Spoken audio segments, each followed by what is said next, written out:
जगात पुन्हा एकदा कोरोनाचे टेन्शन। हाँगकाँग, सिंगापूरमध्ये कोरोना रुग्णसंख्येत वाढ।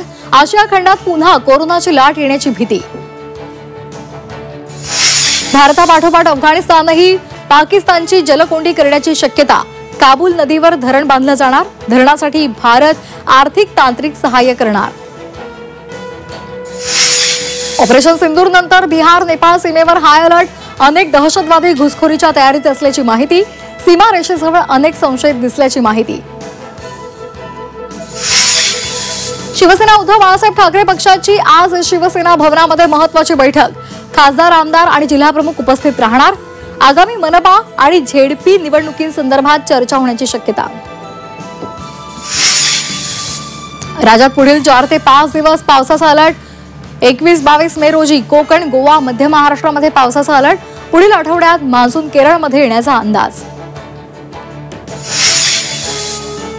बीडच्या परळीमध्ये गुन्हेगारी सुरूच। अज्ञात तरुणाकडून एकाला अमानुषपणे मारहाण। संबंधित तरुण गंभीर जखमी।